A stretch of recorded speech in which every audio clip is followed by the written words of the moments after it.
Alors dans cette partie, on va voir maintenant les options de visualisation qu'on a dans After. Donc ici, on retrouve ici un demi, intégral, un tiers, c'est-à-dire un pixel sur 2, un pixel sur 3. Je vais me remettre en un demi.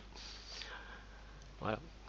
Ici maintenant, si je me mets en standard, le temps c'est un peu plus long, mais ici, je peux lui demander des précalculs et de conserver la texture en RAM, c'est-à-dire que ça sera déjà précalculé.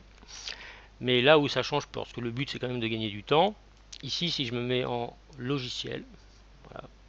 Donc par défaut ici j'ai quand même une texture, bah, si je clique ici sans texture ni ombrage, il va me l'afficher sans texture.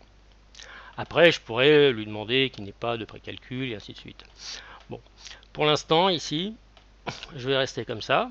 Évidemment si je garde cette vue de site de l'autre côté, donc dans Cinema 4D, Light, si je veux voir à quoi ça ressemble, autre option pour passer de l'autre côté, édition, modifier l'original.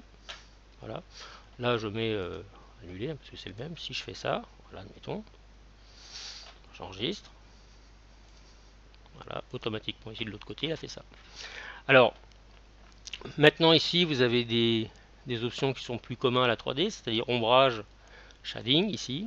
On peut l'avoir ici en fil de fer. Voilà. Et on peut l'avoir en boîte. Voilà. Alors là, fil de fer et boîte, ça change pas grand-chose parce que c'est un cube. Quand on mettra des sphères, ça se verra un peu mieux. Alors évidemment ici si je passe en standard esquisse, là on n'a pas le choix, hein. C'est vraiment que comme ça, c'est vraiment quand on est en vue logicielle qu'on a toutes ces sous-options. Pour trouver ce genre d'affichage dans Cinema 4D, donc je retourne ici, modifier original. Il faut que j'aille non plus ici, vous vous rappelez pour changer les vues, mais dans affichage.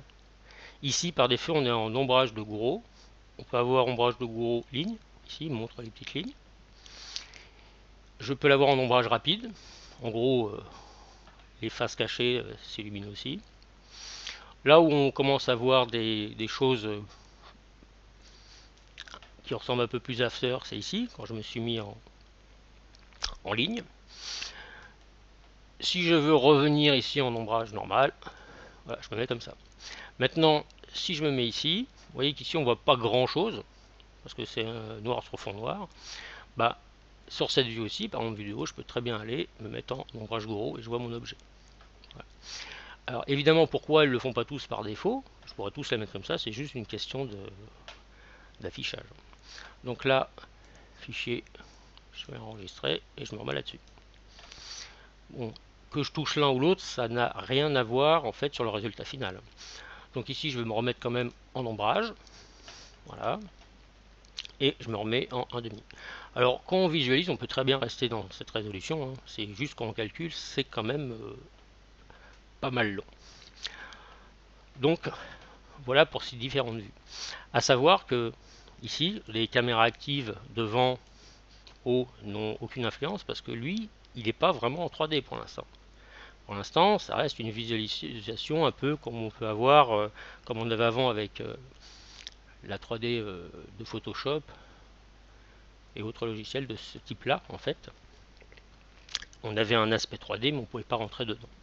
Donc voilà.